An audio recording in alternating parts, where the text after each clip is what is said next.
Porque assim, uma das coisas que a gente conversava quando a gente se encontrou lá no Pernambuco era justamente isso. O quanto... Nós estamos falando de mais de 10 mil alunos, né? Então, o quanto as pessoas abraçam quando encontram algo que realmente quer trazer a verdade, e quanto há necessidade. Porque, assim, o que nós estamos falando de 2016, 2014, por ali e tudo, mas ainda hoje, se você for num colégio de ensino médio, ainda totalmente. hoje, se você for na faculdade, você vai ouvir o mesmo discurso. Sim. Se você for numa... Não quero citar nomes de universidades aí, até algumas que carregam nomes de igreja e tudo. Então, vai pegar aí toda essa linha, dessa linha aí de histórica. E ainda hoje para achar, você não vai achar. Você vai ainda, o viés ainda é o mesmo. É o mesmo, totalmente. Se você pegar o livro didático do seu filho e olhar como é retratada a Idade Média, você vai encontrar toda uma visão anticlerical, que a Idade Média era ruim porque a igreja era o centro daquele período. Então, logo, a igreja é ruim, logo aquele período é ruim. Você vai pegar e vai olhar o livro didático falando sobre Renascimento, vai dizer, olha lá, o Renascimento ele foi muito bom, porque ele mudou a cabeça das pessoas que eram teocêntricas, ou seja, Deus era o centro, para ser antropocêntrica, como se o egoísmo fosse uma evolução.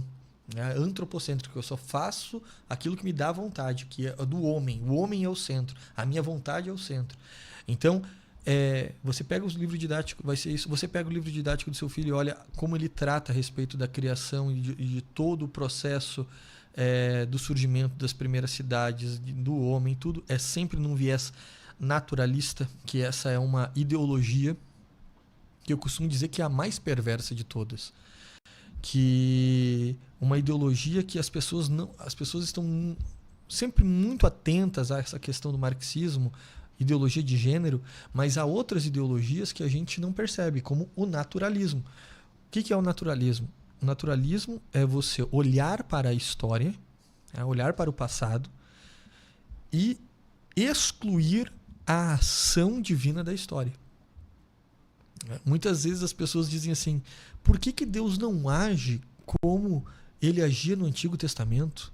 Por que Deus não se revela como ele se revelou no Antigo Testamento? Não, mas ele se revela e ele age assim, só que a gente não aprende. A gente tem lá a história do Antigo Testamento, que alguns ainda inclusive tentam dizer que aquilo ali não aconteceu, que foi por acaso um fenômeno da natureza e coisas do tipo, tentando sempre excluir esta ação sobrenatural. O efeito sobrenatural ele não existe.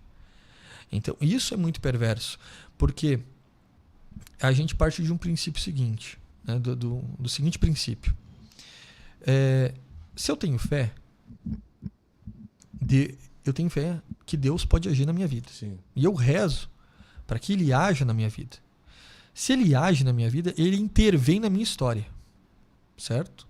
Ele intervém na minha história. Ele muda a minha história. Estava até assistindo agora recentemente uma série que foi lançada a respeito da história de Davi, e aí a parte central era: pode uma pedra mudar a história? De fato, uma pedra mudou a história. Verdade. Então, Deus ele intervém na história. Bom, se ele pode intervir na minha história, na história das pessoas que vão na igreja, por que Deus não pode intervir de maneira geral? De onde a gente tirou isso? Que Deus não intervém na história. Então, essa ideia de que Deus não intervém na história é uma coisa muito recente, é do século XIX para cá, tem 200 anos, onde diz, não, tudo ocorreu por um processo natural. Então, vai se excluir Deus e dar sempre uma referência materialista para a história. A história é sempre analisada por aspectos políticos e econômicos. Então se tira a beleza, a grandeza da história, que é olhar para o passado e você ver Deus agindo. E isso vai esfriando a sua fé. Vai esfriando a sua fé. A sua fé vai esfriar. Porque nós não observamos a história do jeito certo. E a história ela tem um efeito dentro da nossa alma. Quando a gente pega, por exemplo, se eu não me engano agora é o caso de Esther, que ela vai, se eu não me engano é Esther que vai rezar, não é Ruth que deu a matou o rei, agora não estou trocando Esther e Ruth. Mas Vamos confirmar aí. mas conta a história. Enfim, é Ruth, né? É Ruth. Que vai rezar pedindo força para Deus, e ela diz o seguinte, ela reza pedindo: o Senhor que nos salvou do Egito, que nos tirou do exílio, e ela vai citando vários fatos históricos que, para fundamentar a fé dela, para que ela peça: agora age em mim também, Senhor. Me dê a força necessária também, que a minha mão pese. Né? Porque eu sou uma moça fraca, mas que quando eu der essa facada aqui, ela seja pesada. Então, veja, a história ela tem uma função de fundamentar a nossa identidade, a nossa fé, quem nós somos. Então, quando nós tiramos essa ação sobrenatural de Deus, nós fazemos com que a gente vá diminuindo aos poucos a fé. Deus não agiu. Deus só agiu no Antigo Testamento. Depois do Novo Testamento não agiu mais. Como não? Olha, pega a Idade Média, a história dos santos. Né? Pega os grandes milagres. Ainda eu quero gravar um vídeo para o meu canal do YouTube. Né? A mulher que mais salvou homens na Primeira Guerra Mundial. Né? Santa Teresinha do Menino Jesus.